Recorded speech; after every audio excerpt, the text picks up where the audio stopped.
అందుకని దాంట్లో ఏముంది అనేటువంటిది తెలుసుకోవాలి. కానీ ఈ ఎడ్యుకేషన్ న్యూ ఏజ్ అంటే మనమే న్యూ ఏజ్ అనేటువంటి దాని గురించి పొరపాటు చేసుకోకూడదు. We have our own experiments being conducted in the name of education. మనం విద్య అనేటువంటి దాని గురించినటువంటిది చాలా ఆ విషయంలో కొన్ని ఎక్స్పెరిమెంట్స్ అవన్నీ కూడా మనం సొంతంగా చేసినటువంటివి ఉన్నాయి. For example, we have our own universities in the many countries, every year producing a bundle of students into the world in many valuable sciences, humanities and arts. ప్రతి దేశంలోనూ కూడా చాలా విశ్వవిద్యాలయాలు ఉన్నాయి.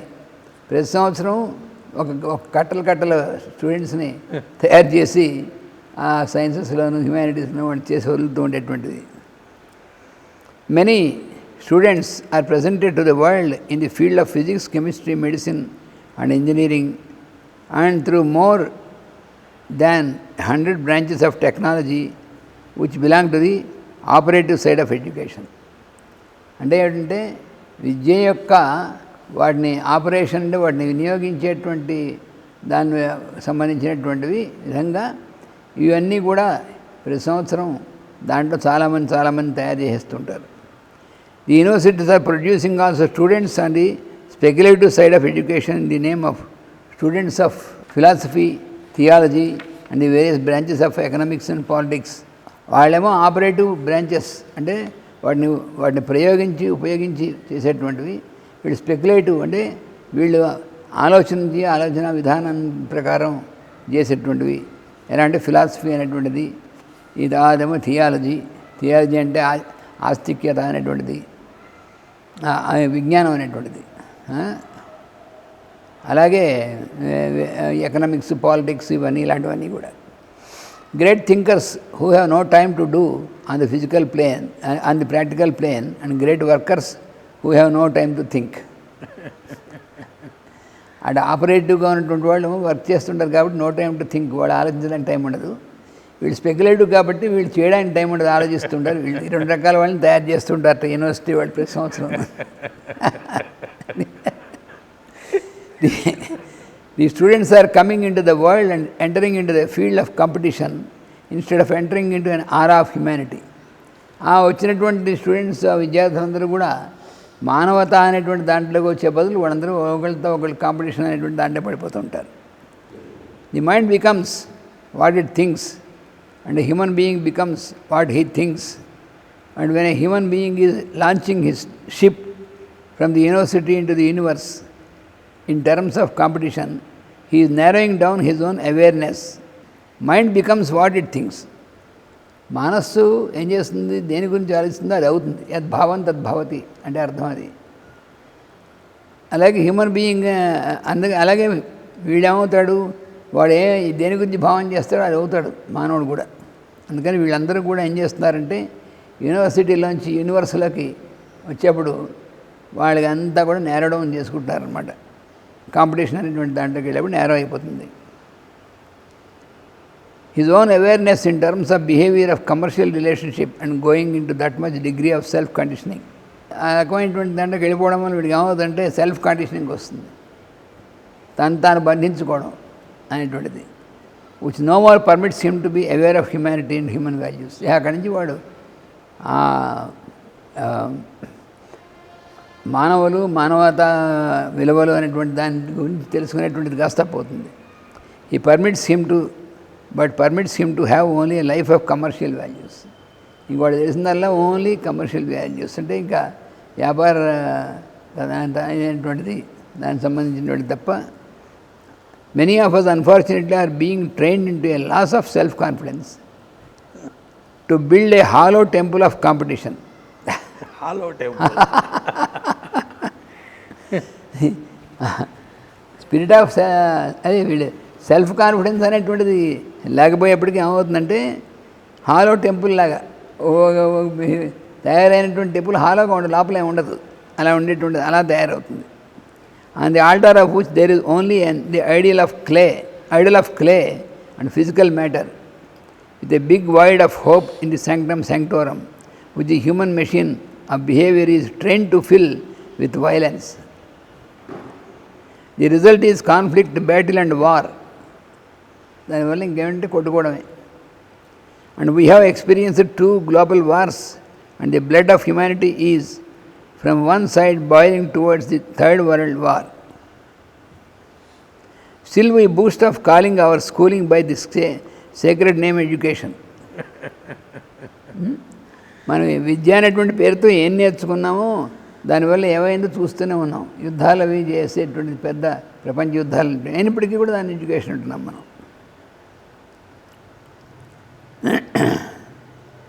So if we want to approach the professors of the various universities of the world to save us from this situation, we are totally disappointed.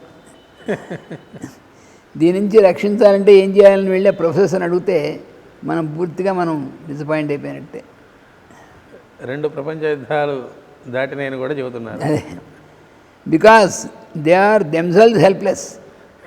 ఆ ప్రొఫెసర్లు వాళ్ళే దిక్కులేని వాళ్ళు అయిపోయిన వాళ్ళు మనకేం చూపిస్తారు వాళ్ళు. Not only having no solution but also not conscious of the necessity of having a solution. వాళ్ళు దీనికి పరిష్కారం అనేటువంటిది చూపలేకపోవడమే కాదు, పరిష్కారం అనేటువంటిది అవసరమైనటువంటిది కూడా తెలియని స్థితిలోకి వెళ్ళిపోయారు ఆ ప్రొఫెసర్స్ అనేటువంటి వాళ్ళు. ఇది యూనివర్సిటీ ప్రొఫెసర్ చదువుకున్నారంటే వాళ్ళు కొంత విసుక్కుంటారు. అంత పేదరిక సిచ్యువేషన్లో ఉన్నావా, వాళ్ళు అదే పొడి చేస్తున్నాం అనుకుంటారు వాళ్ళు. So we are rendered helpless. Educationally and culturally we are left as orphans on the street. Road మీద అనాథంలో అయిపోయేటువంటి రోడ్డు మీద ఉంటాం మనం. The moment we discover that we do not get the solution through the universities and their professors, unless we find a real source of our information, we are inclined to fill the void in ourselves with violence, to meet the battle of life through competition, and somehow to live away life instead of living life. ఎందుకంటే solution అనేటువంటిది ఎక్కడ దొరకకపోతే యూనివర్సిటీల దగ్గర వెళ్తున్న ప్రొఫెసర్ల దగ్గరికి వెళ్తున్న solution ఏం దొరకకపోతే వీళ్ళు ఏం చేస్తారు, ఆ వచ్చినటువంటి గ్యాప్ ఆ వాయిడ్ని చేసుకోవాలంటే ఇక వాళ్ళు వైలెన్స్ కొట్టుకోవడం అనేటువంటి దాంట్లోకి వెళ్ళిపోయి దానివల్ల జీవించి పారేయడమే కానీ జీవించడం అనేటువంటిది ఉండదు వాళ్ళకి. We can't deny that many of us are living so exhaust our span as soon as possible, living a life of suffocation instead of living life with a taste to live. హాయిగా జీవించాలనేటువంటి జీవితేచ్ఛ అనేటువంటిది పోయి suffocation దుర్భరమైనటువంటి విధంగా జీవించినటువంటిది దాంట్లోకి వెళ్ళిపోయినటువంటి వాళ్ళు చాలామంది. So we want a solution. అందువల్ల పరిష్కారం ఏమిటనేటువంటిది కావాలి మనకి. ఈ solution is a true concept of education. పరిష్కారం ఒకే ఒక పరిష్కారం ఏంటంటే విద్య అనేటువంటి దాన్ని నిజమైనటువంటి అసలైనటువంటి స్వరూపం తెలియడం. అంటే లోకంలో స్పర్ధయా వర్ధతే విద్య అని ఒక తప్పుడు నానుడు ఉంది. సంస్కృతంలో ఉండేటప్పటికి అంతా కరెక్ట్ అనుకుంటారు. అంటే ఎవరో పెద్దలు చెప్పారు కావాలి. అంటే కాంపిటీషన్ వల్లే అభివృద్ధి చెందుతుంది విద్య అనేది. అది ఎంత ఘోరమైందో అసలు విద్యకి సంబంధం, నిజమైన విద్యకి దానికి ఎంత చుక్కెదరనేది. అప్పుడు సంస్కృతం అనేటువంటిది కామన్ లాంగ్వేజ్గా ఉండేది కాబట్టి ఆ లాంగ్వేజ్లో చెప్పారు, అంతేగాని అందరు సంస్కృతం చెప్పారంటే గొప్ప అనేటువంటిది ఎక్కడ అసలు తప్పుడు అని చెప్తే ఏ భాషలో చెప్పినా ఒకటే. We should be able to know the real form of education into which we are to be educated first, and then we have to educate the next generation. Real అసలైనటువంటి విద్య, అసలైనటువంటి స్వరూపం ఏంటి విద్య యొక్క అసలు స్వరూపం అనేటువంటిది అది తెలుసుకోవడం అనేటువంటిది మొట్టమొదటి మనం అది తెలుసుకోవడం అనేటువంటి దాంట్లో మనం ముందు ట్రైనప్ అవ్వాలి, ఎడ్యుకేటెడ్ ఫస్ట్. ఆ తర్వాత మన తర్వాత తరాన్ని విద్యావంతులుగా చేయడం అనేటువంటి జరుగుతుంది అలా చేస్తే. when we are ourselves cultural and spiritual orphans on this earth, మనమే మరి ఈ భూమి మీద అనాథలం, ఆధ్యాత్మికమైనటువంటి విధంగాను సాంస్కృతికమైన విధంగాను అనాథలం అయిపోతే how can we impart any education to next generation? తర్వాత తరం వాళ్ళకి మనం ఏ రకమైనటువంటి విద్యను మనం ఇవ్వగలం? మనం ఇవ్వలేము. So we are ashamed to face our own children and grandchildren and we try to save our face by sending them to schools, colleges and universities away. వాళ్ళకి మనం చెప్పగలిగినటువంటిది ఏం లేదు కాబట్టి, చెప్పలేం కాబట్టి తప్పించుకోవడం కోసం వాళ్ళని తోలేస్తాం. But the schools and colleges and universities are also filled with the same type of cultural orphans like ourselves. అక్కడ వాళ్ళు ఇలాంటి వాళ్ళగా ఉండేది మరి. So we want a real solution. What is real education? Is the information we feed to the student. మనం విద్యార్థికి ఇచ్చేటువంటి information ఊరికనే ఇవన్నీ ఇదే ఎడ్యుకేషన్ అంటే? If it were to be true, it is more effective to feed this information to A computer than to A student. వాడికి బోధించే బదులు కంప్యూటర్ ఎక్కించేచ్చుగా ఇన్ఫర్మేషన్ మొత్తం అంతాను. Because A well equipped computer when properly fed can keep the information it's memory through centuries and can reproduce it stunning accuracy. Information అయినట్టయితే ఆ information కంప్యూటర్లోకి, సరైనటువంటి కంప్యూటర్లోకి మనం ఎక్కించేస్తే అది కొన్ని శతాబ్దాల దాకా ఉంటుంది, ఎక్కడికి పోకుండాను. కాదు ఎప్పుడు కావాలంటే ఇప్పుడు మళ్ళీ మెమరీ నుంచి మళ్ళీ బయట తీసుకొచ్చి కరెక్ట్గా ఇస్తుంది. అది నయం. కానీ వీళ్ళందరికీ బోధించడం ఎందుకు ఉపయోగమే ఉంది ఇన్ఫర్మేషన్ అయితే? So it is not what the human machine wants. Here is a machine which is different from all other machines. Here is a machine which you call the human being, having all the potentialities of the machines he is inventing. Human being అనేటువంటిది ఏదైతే ఉందో human machine,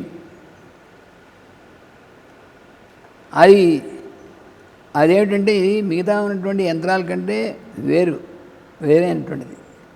ఎందుకంటే మిగిలినటువంటి యంత్రాలను తయారు చేసేటువంటి యంత్రం కాబట్టి హ్యూమన్ అనేటువంటిది దానిలో ఎన్నో రకాలైనటువంటి సామర్థ్యాలు ఉన్నాయి, పొటెన్షియాలిటీస్ ఉన్నాయి. Besides it contains another aspect which no machine contains. మిగతా యంత్రాలకు లేనటువంటిది ఇంకొక విషయం ఉంది, ఇది మానవ యంత్రానికి. ఏమిటంటే any machine however modern and well equipped it may be, any possible machine on this earth that it includes the inventor himself. It is an organism. Any machine, however modern and well equipped it may be, any possible machine on this earth, that it includes the inventor himself. It is an organism with an organization along the organizer himself present. That is why human being is not expected to belittle himself by comparing himself with any of his inventions. మానవుడు వాడు invent చేసినటువంటివి, కనిపెట్టినటువంటి వాటికంటే తాను మించిన వాడని గుర్తుపెట్టుకోవాలి. తాను తయారు చేసినటువంటి వాడన్నిటికంటే తాను గొప్పవాడని గుర్తుపెట్టుకోవాలి. కానీ తన చేత తయారు చేయడం అనేటువంటి అవి తనకంటే ఎక్కువ వాల్యుబుల్ అనేటువంటి పిచ్చివాడుగా కాకూడదు. The moment he begins to identify himself with any one of his inventions, he is already experiencing a fall. కనుగొన్న వాటితో వీడు ఐడెంటిఫై అయిపోతే వీడు ఆల్రెడీ తన కిందకి పతనం చెందినట్టే. Worse fall experiences when he attributes greater value to his invention than to himself. తనకంటే తను కనిపెట్టినటువంటి దానికి ఎక్కువ విలువైనటువంటిది నమ్మాడంటే వాడు పడిపోయినట్టే. We know the fate of the fellow who values his money more than himself. వాడు సంపాదించినటువంటి ధనం తనకంటే కూడా ఎక్కువ విలువైంది అనుకునేటువంటి వాడు ఏమవుతాడో మనకు తెలుసు. మనం చూసాం కదా, తనకంటే ధనం చాలా సంపాదించింది చాలా గొప్పదని చెప్పి బోళ్ళంత సంపాదించి పెట్టాడు. ఓవర్ నైట్ ఇవన్నీ చల్లవని సరే ఫినిష్ మొత్తం అంతా. నోట్ల రద్దనగానే నోటు రద్దు అనేప్పటికీ మొత్తం అంతా ఒక దెబ్బతో పోయింది మొత్తం అంతా. ఇప్పుడు విలువైనటువంటి వాడు వాడా అవే. You have no pity, you have to pity his lack of education and lack of common sense. దీనికి కారణం ఏమిటి అంటే వాడికి కామన్ సెన్స్ అనేటువంటిది లేదు, ల్యాక్ ఆఫ్ ఎడ్యుకేషన్, విద్య అనేటువంటి నిజమైనటువంటి విద్య లేదు, ఈ రెండు లేకపోవడం వల్ల వాడు. The fellow who honours his money more than himself, who honors his power more than himself, who honors his knowledge more than himself, who honors his beliefs more than himself, who honors his ideals more than himself. Nature laughs at us, says what a fool this human fellow is. వాడిని విలువైనటువంటి వాడుగా సృష్టించిన nature, ప్రకృతి అనేటువంటిది. ఆ ప్రకృతి చేత సృష్టింపబడినటువంటి వాడు తన యొక్క ఐడియాల్స్, తన మనీ, తన పవరు ఇవన్నీ కూడా తనకంటే గొప్ప అనుకుంటే ఇంక వాడు ఏమీ తెలియనటువంటి వాడు అని చెప్పేసి ఆ ప్రకృతి నవ్వుకుంటుంది. It is common sense to believe that, is it common sense to believe that the hair growing out of our body is more valuable than our self. ఇది ఎలాంటిదంటే మన శరీరంలో నుంచి పైకి పెరిగేటువంటి జుట్టు గడ్డం ఇవన్నీ మన వెంట్రుకలన్నీ పెరుగుతున్నాయి, మన శరీరంలోంచి బయటకు వచ్చి మనకంటే అవి ఎక్కువ వాల్యుబుల్ అని అంటే ఎలాంటిదో ఇది కూడా అలాంటిది అన్నారు.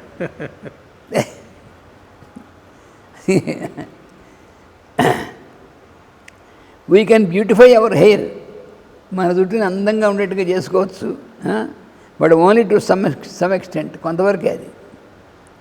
But if a mister of or a madam is engaged in beautifying his or her hair from morning to evening, and are we not to pity their common sense? మన శరీరంలోంచి మొలిచి ఎప్పుడో మన శరీరం నుంచి బయటికి పడిపోయేటువంటి వాటిని అవి చాలా మనకంటే ముఖ్యం అనుకుని పొద్దున నుంచి సాయంత్రం దాకా వాటి సంరక్షణలో ఎవరన్నా ఉంటే వాటిని చూసి నవ్వుకుంటారు అందరూ. కొంతమంది అలాగే ఉంటారు. ఏం చెప్తాం వాళ్ళకి? This is the result of not having education in it's true sense. ఇలాంటివన్నీ ఎందుకు వస్తాయంటే సరైనటువంటి అర్థంలో వాడికి విద్య అనేటువంటిది లేకపోవడం వల్ల. The tendency to care for something more than hour cells, to attribute greater importance to anything than to humanity, to believe that the technology we invent is more valuable than humanity for which we have to use it. మన technology అంతా కూడా కొత్తవన్నీ కనిపెడుతున్నాం. ఎవరి కోసం? అది మానవ జాతి కోసం అనేటువంటి మర్చిపోతున్నాం మనం.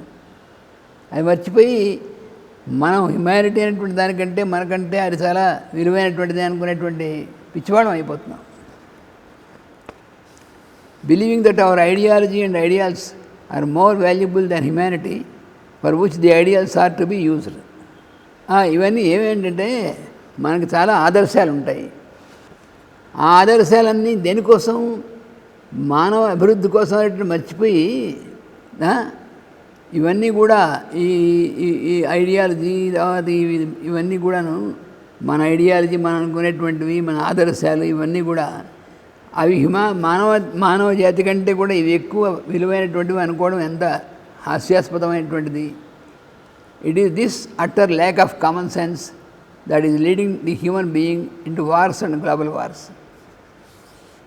మానవుడు యుద్ధాలు అనేటువంటివి మొత్తం గ్లోబల్ వార్స్లోకి వెళ్ళడానికి కారణం ఏమిటంటే ఇది కామన్ సెన్స్ లేకపోవడమే. ఏది ఎక్కువ మానవ జాతి అనేటువంటిది ఎక్కువ విలువైనటువంటిదే, లేకపోతే ఇవన్నీ ఎక్కువ విలువైనటువంటివే, అది తెలుసుకోలేకపోవడం. I say, if you do not believe in what I say, I kill you. If you do not follow the ideology of my administration, I throw bombs upon your city. This is because my concept of administration are far superior to any one of you. పరిపాలన అనేటువంటిది నా విధానం అనేటువంటిది దాంట్లో ఉన్నటువంటి అంతా కూడా మిగిలినటువంటి వాళ్ళకంటే చాలా ఉన్నతమైనటువంటిది అని నేను ఒప్పుకోపోవడం వల్ల నేను ఎత్తిని తీసుకొని బాంబులు వేస్తాను అనేటువంటి విధంగా తయారవుతుంది. నాది ఒప్పుకోకపోతే నేను చంపేస్తాను. చంపేస్తానని. This is because my concepts of administration are far superior than any one of you. మీ అందరికంటే చాలా ఎక్కువ గొప్పవేనని. It is this beastly attitude which is leading the mind of the average human being today. ఈ పాశవికమైనటువంటి దృక్పథం అన్నమాట ఇది. That is every one expecting that others should follow him. ప్రతివాడు ఏమనుకుంటాడంటే మిగిలినటువంటి వాడు చెప్పింది వినాలనుకుంటాడు. I expect you to have my shoes because they are the biggest of the size, forgetting the fact that your feet also have your own dimensions. నా కాళ్ళకి వేసుకున్నటువంటి shoes ఉన్నాయో ఆ సైజు నువ్వు కూడా వేసుకో అని ఎడ్డుపడుతూ అంటే ఎలా ఉంటుంది, వాడి కాళ్ళకి సరిపోయేటువంటి వాడేసుకోవాలి. కానీ నాకు పెద్ద సైజు కాబట్టి నువ్వు కూడా వేసుకో అంటే ఎలా కుదురుతుంది? ఇది కూడా అలాంటిది. Enforcing you to purchase the biggest of the hats that are there in the shop, in my shop, forgetting that your head has your own dimension, and this is what is exactly called the lack of education. And we are almost sure that no university is imparting as education from this point of view. మనకు ఉన్నటువంటి ideology, మనకు ఉన్నటువంటిది అవతల వాడికి ఉండేటువంటిది ఎవరికి వాడికి ఉంటుంది, వాడి దీన్ని బట్టి. అలా కాకుండా మనది ఉన్నటువంటి దాని ప్రకారం అన్నీ ఉండాలనేటువంటి వాడు ఎంత మూర్ఖుడు అంటే వాడికి అసలు విద్య అనేటువంటిది ఏమాత్రం లేనటువంటి వాడు.